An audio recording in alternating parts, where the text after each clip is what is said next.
Hello everyone. तो आज हम जिस कंपनी का एनालिसिस करेंगे वो है अरमान फाइनेंशियल सर्विसेज।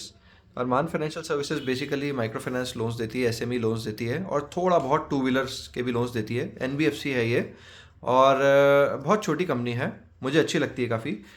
इसका मैं आपको पैरामीटर्स बता देता हूँ, कुछ फाइनेंशियल पैरामीटर्स। अच्छा, हमने एक और चीज़ चालू करी है कि जैसे कि रिव्यूअर्स अपनी मूवीज़ को स्टार देते हैं कि कितने स्टार मिलने चाहिए, कैसी है मूवी, वैसे ही हम अब अपने स्टॉक्स, इंडिविजुअल स्टॉक्स को स्टार देंगे। 10 में से जिस भी पैरामीटर्स में अच्छे लगेंगे उसमें 10 में से हम स्टार्स देंगे ओवरऑल।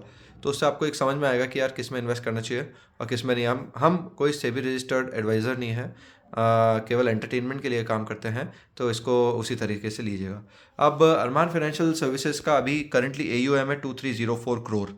अब इनके मैनेजमेंट ने एक बहुत अच्छी चीज़ बताई है कि 30 ईयर्स में जो इनका AUM है वो 1000 करोड़ का हुआ और लास्ट 2 ईयर्स में 1000 करोड़ से बढ़कर ये 2000 करोड़ का हो गया। मतलब लास्ट 2 साल में ये डबल हो गया, जो इनने 30 साल में किया था लास्ट 2 साल में।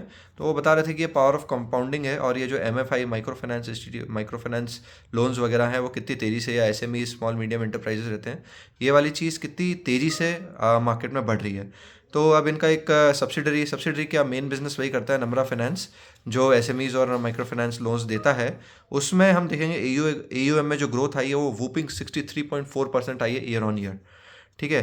उसके बाद MFI जो डिसबर्समेंट्स है, माइक्रो फाइनेंस इंस्टीट्यूट MFI का जो फुल फॉर्म होता है, तो MFIs में जो इंक्रीज़ हुआ ईयर ऑन ईयर वो हुआ है 540 करोड़ से ये हो गया 909 crore, which is very good. तो ये फेवरेबल जो क्रेडिट साइकिल है उसको बताता है। उसके बाद एक्सपेंशन में देखें अगर हम, तो ये बहुत अच्छा लगा मुझे कि एक्सपैंड बहुत तेज़ी से कर रहे हैं। पहले मेरे ख्याल से केवल 6 स्टेट्स में काम करते थे, अभी रिसेंटली अब 10 स्टेट्स में आ गए हैं। तो इनके पास 385 ब्रांचेस हैं अभी करंटली। और ये जो इन्होंने 4 स्टेट्स ऐड करी हैं वो है हरियाणा, बिहार, झारखंड और तेलंगाना। तो ये बहुत अच्छा है ये, क्योंकि जो थोड़ा सा इनमें बैकवर्ड एरियाज़ ज़्यादा हैं और वहाँ पे MFI लोन्स वगैरह वगैरह मुझे लगता है बहुत, बिहार का ये बोल भी रहे थे कि काफ़ी अच्छा ट्रैक्शन मिल रहा है इनको। अब इन्होंने एक क्वार्टर में 42 ब्रांचेस ऐड करी हैं, विच इज़ वेरी गुड। अब इनका GNPA नंबर जो है वो 2.48 है, NPA जो है 0.23 है। टू व्हीलर कलेक्शन एफिशिएंसी थोड़ी सी गिरी है, ये थोड़ा सा, ये भी टू व्हीलर लोन्स की एफिशिएंसी जो है वो काफ़ी बैंकों में भी गिरी है। तो ये बताती है कि टू व्हीलर स्पेस थोड़ा इतना अच्छा कर नहीं रहा है, तो which is okay, absolutely okay. ये थोड़े से स्लिपेजेस भी इनके ज़्यादा हैं, पर ये जो इंस्टीट्यूट्स होते हैं इनके स्लिपेजेस वैसे भी ज़्यादा आते ही हैं क्योंकि ये थोड़ा सा रिस्की लोन्स तो देते हैं। अब इनका जो निम है वो बहुत ही अच्छा है, मेरे ख्याल से 30% के ऊपर निम है। उसके बाद कैपिटल एडिक्वेसी रेशो अब इनका 35.15 है, तो कैपिटल की कोई कमी नहीं है। ऐसा नहीं है कि इनको फंड रेज करना पड़ेगा, मुझे नहीं लगता है। अब उसके बाद कंसोलिडेटेड रेवेन्यू में जो ग्रोथ आया है वो ईयर ऑन ईयर 73.3% आया है। इसके बाद PPOP, pre provision operating profit जिसको बोलते हैं, वो 90% से इंक्रीज़ किया है, which is very good year on year. ये सारी बातें ईयर ऑन ईयर होती है। उसके बाद पैट जो है वो आया है इस क्वार्टर का 40.8 करोड़, जो पिछले क्वार्टर सेम साल के 100% से भी ज़्यादा की ग्रोथ है। और जैसे कि मैंने बताई आपको कि JLGs को देते हैं, जॉइंट लैंडिंग ग्रुप्स को देते हैं। और जॉइंट लैंडिंग ग्रुप्स क्या होता है, बेसिकली आप 10-12 लोगों ने मिलकर उनको एक लोन दे दिया। अगर एक ने भी डिफ़ॉल्ट किया तो जो बाकी लोग हैं वो उसका लोन का अमाउंट भरेंगे। मुझे ये मॉडल काफ़ी रिस्क फ्री लगता है, क्योंकि लोग जो जो छोटे एरिया में, जिनको छोटे लोग होते हैं, जो छोटे बोले तो फाइनेंशियली जिनके पास ज़्यादा पैसा रहता नहीं है, वो लोग, मैंने देखा है कि वो लोग लोन रीपेमेंट और ये सब में काफ़ी अच्छे होते हैं। उनको ये रहता है, ये जो जो धांधली करते हैं वो आपको मालूम है, विजय माल्या या फिर जेट एयरवेज़ वाले, ये सब जो जिनके पास थोड़े से गांव वगैरह में रहते हैं, उनको ये चीज़ का काफ़ी कॉन्शियस रहते हैं वो कि कोई हमको ऐसा ना बोल दे कि इनने तो डिफ़ॉल्ट कर दिया, इनने पैसा मार लिया, ऐसा वो कम ही करते हैं।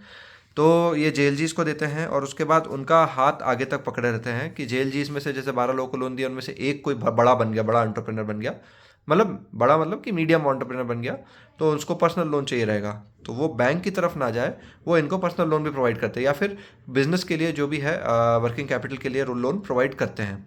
तो ये अच्छी बात है। इसीलिए मुझे अरमान फाइनेंशियल सर्विसेज का मॉडल काफ़ी अच्छा लगता है। और इसका अभी मार्केट कैप कुछ 2200 करोड़ ही है, which is a small cap company still. और जिस तरह से ग्रोथ कर रहे हैं, जिस तरह से एक्सपेंशन कर रहे हैं, जिस तरह से इनका रेवेन्यू बढ़ रहा है, AUM बढ़ रहा है, मुझे ये कंपनी अच्छी लगती है। कोई आश्चर्य की बात नहीं होगी कि 5-6 साल में जो ये AUM 2300 करोड़ का दिखा रहा है, ये AUM बढ़ के अगर MFI चलता रहा, माइक्रो फाइनेंस चलता रहा, इंडिया ग्रोथ करेगा, तो MFIs को, जैसे MFIs कौन होते हैं, जैसे जिन्होंने 5-6 गाय ले ली, उनका दूध का डेयरी का बिजनेस कर रहे हैं, या फिर कोई और किराने का बिजनेस कर रहे हैं कि यार हम किराने का बिजनेस करेंगे, या कोई और थोड़ा कुछ कुछ भी कोई सा भी बिजनेस का, फार्मिंग का थोड़ा बहुत बिजनेस करेंगे। तो ये होता है MFIs। तो अगर इंडिया ग्रो करेगा तो इनको ग्रोथ करना ही पड़ेगी। वैसे भी आपने सुना होगा ये कि जब 2,000 रुपये पर कैपिटा इनकम से ज़्यादा चले आती है कोई कंट्री, तो उसके बाद जो ग्रोथ होती है वो काफ़ी तेज़ी से होती है। तो इस सेक्टर को ग्रो करना पड़ेगा, इसलिए मैं इसमें थोड़ा सा बुलिश हूँ। अगर आप, और उस हिसाब से ये बड़ा भी नहीं है, और अभी 2-3 दिन बाद ही इसका रिजल्ट भी आने वाला है, वो भी हम एनालाइज करेंगे। तो अगर मुझे स्टार रेटिंग देनी हो तो 10 में से मैं इसको गुड 8 स्टार्स दूंगा रेटिंग में, परचेस करने के लिए। ये समझ लीजिएगा कि हम कोई रजिस्टर्ड सेबी रजिस्टर्ड एडवाइज़र नहीं है, तो ये केवल एंटरटेनमेंट पर्पज़ के लिए है। Arman financial services, thank you.